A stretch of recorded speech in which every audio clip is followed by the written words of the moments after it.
Assalamualaikum, nama saya Amsyar Zafar bin Nashaini. Pada kali ini, kumpulan saya akan membentangkan pemasangan sistem bekalan air untuk rumah tingkat. Nama kursus ini ialah Plumbing and Carpentry Workshop. Kod kursus bagi kursus ini ialah DCC 20042 dan lecturer bagi kursus ini ialah Encik Azman bin Baharum. Untuk merupakan pelan pemasangan paip rumah kediaman untuk rumah tertingkat. Di sini ditunjukkan penunjuk bagi paip, sama ada paip itu digunakan untuk sistem terus, sistem tidak terus, paip limpah ataupun paip air panas. Okay, Bismillahirrahmanirrahim. Assalamualaikum. Nama saya Muhammad Azmi bin Musa, nombor metrik 01 DKA 21F1091. Hari ini saya akan menerangkan jenis-jenis paip dalam sistem pemasangan paip di rumah kediaman. Jenis-jenis paip terbahagi kepada 3, iaitu paip besi berwarni atau lebih dikenali sebagai paip biji. Yang kedua, paip polyvinyl klorida (PVC) dan akhir sekali paip poli atau lebih dikenali sebagai paip HDPE. Yang pertama, paip besi berwarni. Ia diperbuat daripada keluli yang bersado dengan zin. Saiz paip biji ditentukan oleh ukuran diameter bahagian dalam batang paip. Saiz yang biasa untuk kegunaan di rumah ialah 13mm dan 20m dengan panjang 6m. Hujung paip biji diulir untuk tujuan penyambungan dan pemasangan. Selain itu, paip biji terbahagi kepada 3 grade. Grade yang pertama ialah grade A. Ketebalan ialah nipis, kod warna perang dan kegunaannya untuk paip limpah. Yang kedua ialah grade B. Ketebalan sederhana, kod warna biru dan kegunaannya untuk paip agihan. Dan akhir sekali ialah grade C. Ketebalannya ialah tebal, kod warna merah dan kegunaannya untuk paip perhubungan dan paip perkhidmatan. Seterusnya ialah paip polyvinyl klorida atau lebih dikenali sebagai paip PVC. Paip PVC diperbuat daripada plastik polyvinyl klorida. Ia digunakan untuk paip agihan, paip cuci dan paip limpah. Paip polyvinyl klorida juga ringan dan mudah dikendalikan, tetapi tidak sesuai untuk menyalurkan air yang panas. Saiz paip PVC di pasaran ialah 13mm, 20mm, 25mm, 32mm dan 50mm. Panjang piawai bagi paip PVC ialah 6m. Akhir sekali ialah paip poli atau lebih dikenali sebagai HDPE. Paip poli kebiasaannya berwarna hitam, lebih kuat daripada PVC, tidak mudah berkarat, ringan dan boleh digulung. Paip poli boleh dilentur dan tahan cuaca panas dan hujan. Ia lebih mahal dan tidak boleh ditegakkan. Paip poli boleh dipotong menggunakan pemotong paip PVC dan gergaji. Penyambung bagi paip poli tidak memerlukan glue kerana terdapat sleeve dalam penutup untuk mencekam paip poli. Sekian daripada saya, terima kasih. Assalamualaikum dan salam sejahtera. Nama saya Amsyar Zafar bin Nashaini, nombor metrik 01 DKA 21F1075. Saya akan membentangkan tentang bahan pemasangan yang digunakan dalam sistem bekalan air. Bahan pemasangan yang pertama ialah pita PTFE atau polytetrafluoroethylene. Ianya digunakan untuk penyambungan paip biji. Kebiasaannya, pita ini digunakan pada paip yang mempunyai ulir dengan cara dililitkan mengikut arah jam. Pita ini bersifat lembut dan berwarna putih. Bahan pemasangan yang kedua ialah gam paip PVC.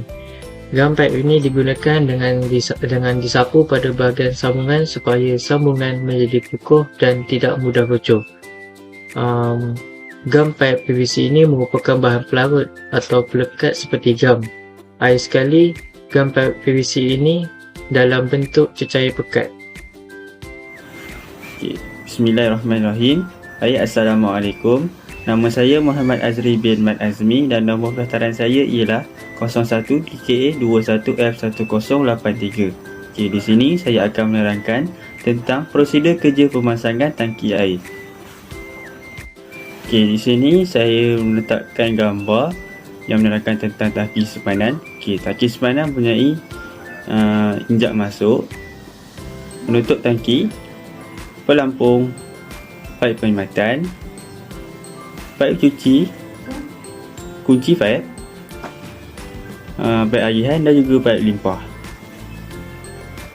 Okey, kegunaan komponen yang terlibat. Komponen yang pertama ialah paip air masuk. Okey, fungsinya menyalurkan bekalan air daripada meter ke dalam tangki. Okey, yang kedua ialah paip air keluar. Okey, paip air keluar menyalurkan bekalan air dalam tangki ke paip aliran. Yang ketiga ialah paip air limpah. Ia menyalurkan air yang berlebihan jika pelampung dalam tangki air rosak. Okey, komponen lain iaitu komponen yang keempat ialah paip cuci. Fungsinya menyalurkan air keluar jikalau ingin mencuci tangki akibat daripada mendapat kotoran dalam tangki. Okey, dan yang terakhir iaitu yang kelima, paip udara. Untuk mengelakkan air lok paip udara, perlu dipasang pada paip air keluar dan ketinggiannya mestilah melepasi paras maksimal air dalam tangki simpanan. Okey, seterusnya adalah langkah memasang tangki air. Okey, pertama, letakkan tangki air di atas asas yang disediakan di atas rumah. Kedua, jangan lupa untuk memeriksa laluan air terlebih dahulu.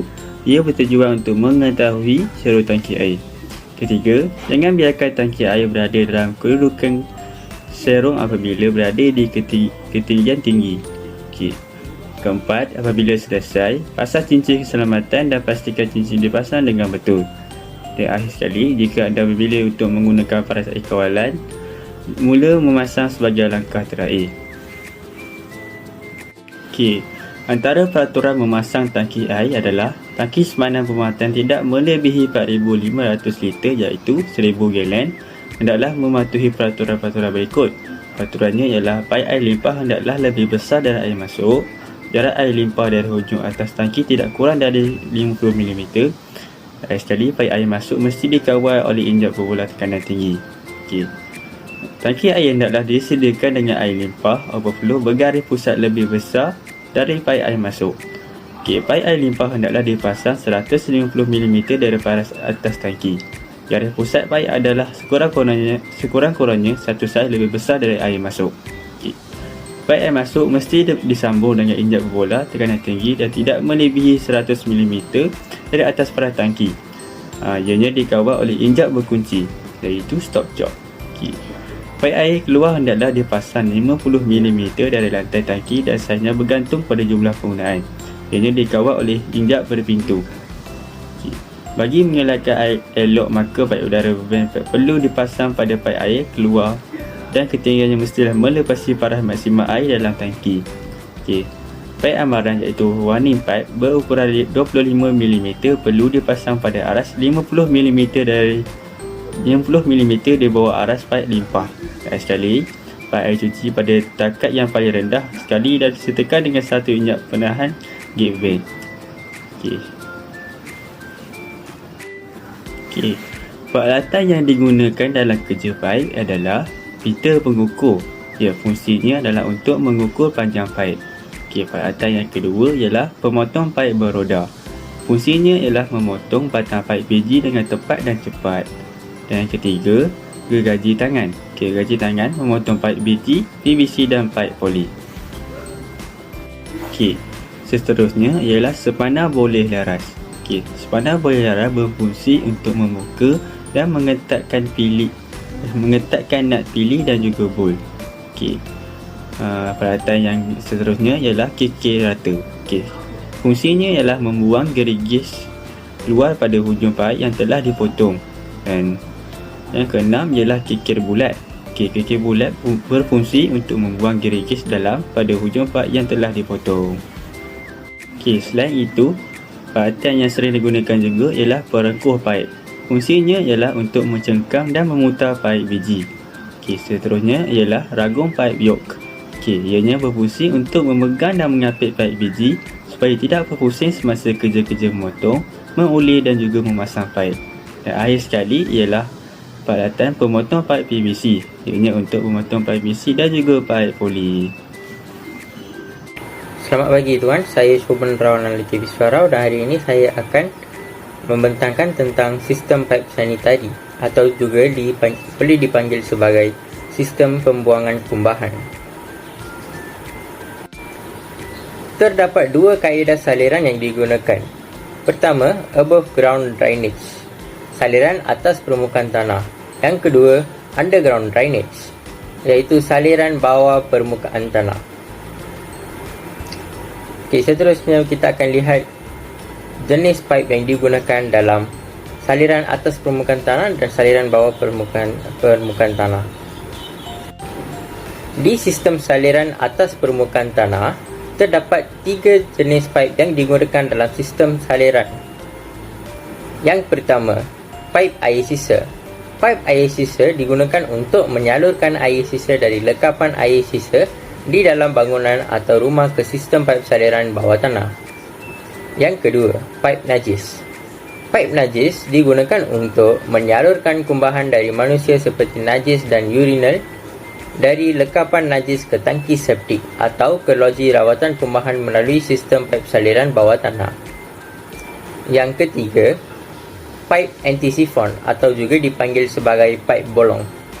Ia digunakan untuk mengedarkan udara di dalam sistem saliran serta mencegah daripada berlakunya pensifonan.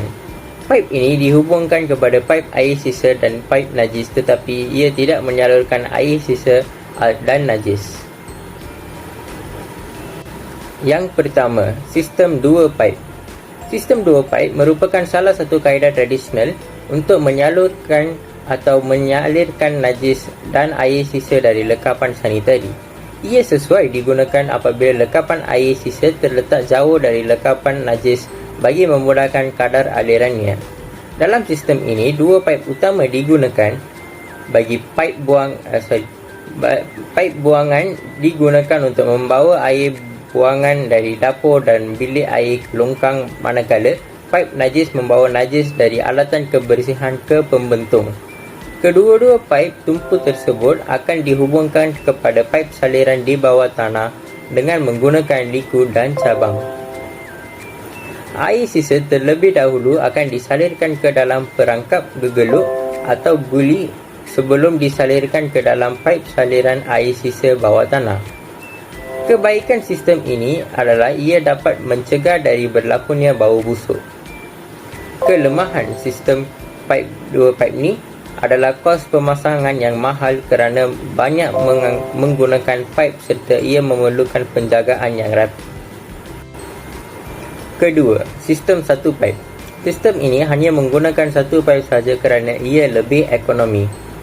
Dalam sistem ini, pipe bolong atau pipe anti-sifon digunakan untuk mencegah kehilangan kedap air di dalam perangkap yang mungkin berlaku disebabkan oleh pensifonan, tekanan membalik dan akibat dari kesan angin.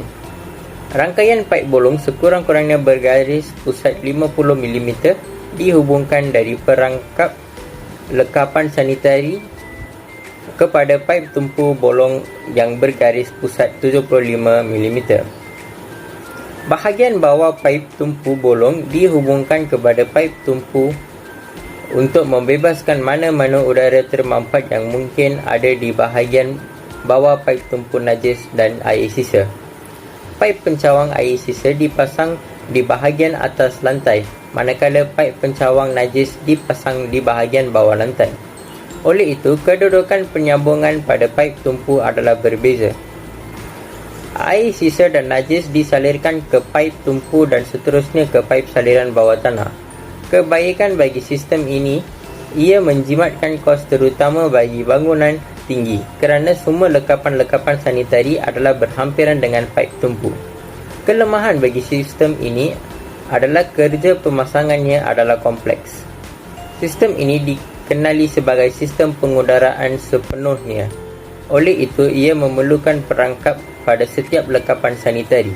Jika paip tumpu tersumbat, keseluruhan sistem akan terjejas. Akhirnya, sistem paip tumpu tunggal atau juga dikenali sebagai sistem stuck tunggal. Sistem ini hanya menggunakan satu paip sahaja, tetapi ia berbeza dari sistem satu paip dari segi sambungan alatan kebersihan. Bagi sistem ini, kesemua alatan kebersihan disambung terus ke paip utama. Ini bertujuan untuk mengelakkan diri berlakunya perubahan tekanan semasa beberapa alatan kebersihan digunakan secara serentak. Bagi mengelakkan dari berlakunya penggunaan garis pusat paip yang sesuai, panjang paip, kecondongan paip dan sambungan yang betul diambil kira. Sistem ini adalah lebih kemas dan menjimatkan. Paip pengudaraan adalah perlu apabila terdapat alatan kebersihan yang terletak jauh dari paip utama dan jika paip-paip utama tidak dapat diletakkan betul-betul menenggak. Dalam sistem ini, paip bolong atau paip anti-sifon tidak digunakan. Kebaikan bagi sistem ini adalah kos pemasangannya lebih ekonomi kerana kerja paipnya mudah dan tidak memerlukan paip yang banyak. Manakala kelemahannya, jika terlalu banyak lekapan sanitari dipasang pada paip tumpu, ia akan menimbulkan masalah. Setiap lekapan sanitari dipasang dengan paip pencawang. Oleh itu, penyambungan paip pencawang kepada paip tumpu terlalu berdekatan antara satu sama lain. Paip bolong diperlukan apabila atau jika lekapan sanitari berada jauh dari paip tumpu. Baik tuan, itu saja daripada saya. Sekian, terima kasih.